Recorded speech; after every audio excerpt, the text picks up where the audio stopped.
മനുഷ്യന്റെ കണ്ടുപിടുത്തങ്ങൾക്ക് ഒരുപാട് പരിധിയുണ്ട്. പരിധി എന്ന് വെച്ചാൽ ലിമിറ്റ്സ്. അതിനപ്പുറത്തും അത്ഭുതങ്ങൾ സംഭവിക്കും. അമേരിക്കയിൽ ഉണ്ടായിരുന്ന ഒരു ക്യാൻസർ പേഷ്യന്റെ കഥ നമ്മൾക്കറിയാം. ഇല്ല. അതറിയണം. 1 മാസത്തിനകം അയാൾ തട്ടിപ്പോകുന്ന എല്ലാ ഡോക്ടർമാരും ഉറപ്പിച്ചു. എന്നിട്ടെന്താ, ആള് നല്ല കാശുകാരനായിരുന്നു. എന്തായാലും 1 മാസത്തിനകം മരിക്കും.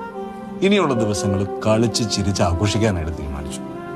Charlie Chaplin, Tom and Jerry അങ്ങനെയുള്ള സിനിമകളും ഷോകളും കണ്ട് അയാൾ പൊട്ടിച്ചിരിക്കാൻ തുടങ്ങി. 1 മാസം കഴിഞ്ഞു, 2 മാസം കഴിഞ്ഞു, 6 മാസം കഴിഞ്ഞിട്ട് അയാൾ മരിച്ചില്ല. ഡോക്ടർമാരെല്ലാം ഞെട്ടിപ്പോയില്ലേ? പരിശോധിച്ച് നോക്കിയപ്പോ എന്താ, ക്യാൻസറിന്റെ പൊടി പോലും ഇല്ല. അസുഖം കംപ്ലീറ്റ് ആയിട്ട് മാറി. ഇത് ഫിക്ഷൻ അല്ലേ? എന്താ ബുക്കിന്റെ പേര്? ബുക്കൊന്നുമല്ല, സത്യം. ചിരി അയാളിലുണ്ടാക്കിയ മെറ്റബോളിക്കൽ ചേഞ്ച് ആണ് അസുഖം മാറ്റിയത്. പല ആശുപത്രികളിലും ലാഫ്റ്റർ റൂം എന്ന സംവിധാനം ഉണ്ടായി ഈ സംഭവത്തിന് ശേഷമാണ്. ശരിക്കും? ആ